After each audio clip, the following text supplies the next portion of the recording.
Hello fellow wrestling viewers and welcome to a review on Bragging Rights 2009. I'm going to be talking about the show, what I thought about the matches, and at the end of the video I'm going to give my final thoughts about the show and give a rating out of 1 to 10. And that being said, let's start this review.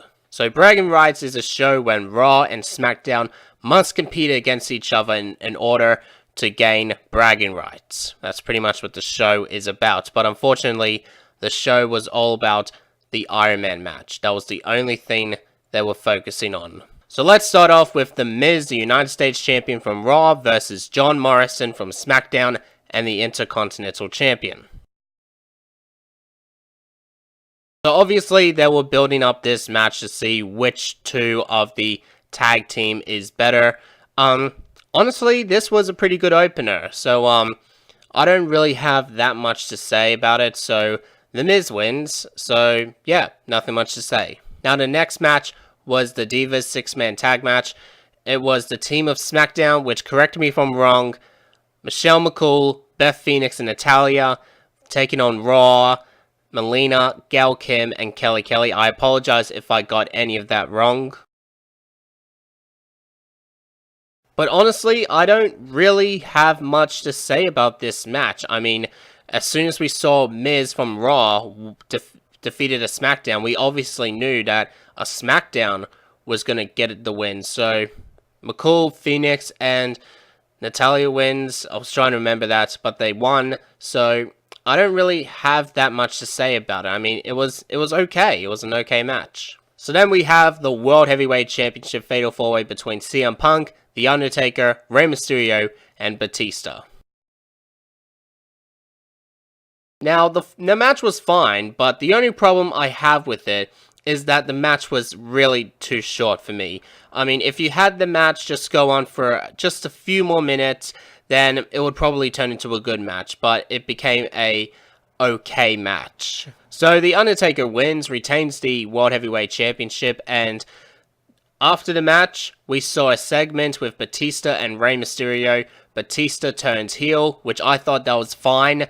But the only problem I have that is, why don't you just have Batista turn on Rey Mysterio just straight away? Why does Josh Matthews have to come in and talk to these guys? I mean, it's a bit pointless. Like, you should just have Batista and Rey Mysterio not talking at all. They give each other a handshake or something.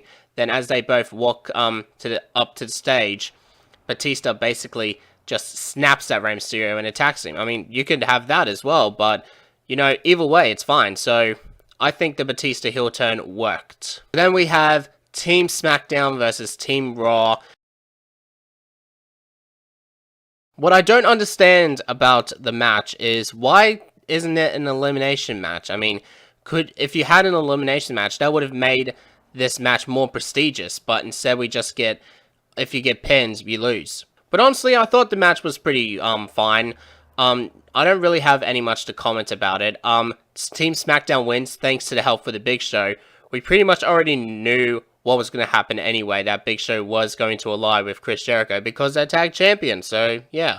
So SmackDown beats Raw in overall, and they earned bragging rights. Oh, but we're not done with the show yet. We're not even nearly done with the show yet, because we're up to the main event, which is Randy Orton defending the WWE Championship against John Cena in a 60-minute Iron Man match. So I thought the match was good. You know, at the beginning, John Cena had Randy Orton in the STF, and then Orton quickly tapped out immediately, which I thought that was a great way to get fans hooked into this match. But the thing with 60-man Iron Man match is you have to make the match entertaining, no matter how long it goes for. So, about midway through the match, it became boring. I mean, I pretty much went on a toilet break, I made some food, and basically I came back and I haven't really missed anything. So, yeah, I mean, it was quite boring throughout halfway through the match. So at the end of the match, John Cena wins and becomes the new WWE Champion, and that settles the rivalry. That's pretty much the it of the rivalry of Cena versus Orton. And now with the rivalry over, they can focus on new and better heights for their future in the WWE. Wait a minute, they had another match for the WWE Championship in the future? Oh, for God's sakes! Okay, now to get on to my final thoughts about Bragging Rights. Honestly, Bragging Rights was a average show. Pretty decent. But there are a few matches that are pretty much forgettable. You have the Iron Man match, was fun, but yet became boring. You had the World Championship match that was just too short. The Raw vs. SmackDown match could have been much better if you had an elimination type, but anyway, who am I to blame? Honestly, if you want to focus on a Bragging Rights, you should have had Undertaker versus Randy Orton. That would have made things more interesting. In fact, why don't we have the Undertaker versus Randy Orton in a 60-minute Iron Man match? Sure, it may be boring at halfway through the match, but at least it has the SmackDown versus Raw concept. But anyway, I'm getting off topic here. So what do I think about this show? Once again, it's decent. It's not the best show, so honestly, the score I have to give it would be a 5 out of 10. Just because I said the show is average doesn't necessarily mean it's a bad show.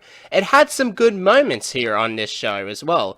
So, honestly, if you liked it, you liked it, and if you hated it, you hated it. That is entirely up to you. But anyway, thank you for watching this review, and if you enjoyed today's review, please leave a like as it shows you support the channel and I really appreciate it. Comment down below what other reviews should I do on a pay-per-view. Share this video with your friends who are interested in video games, and also like me on Facebook and follow me on Twitter. The links will be down in the description below.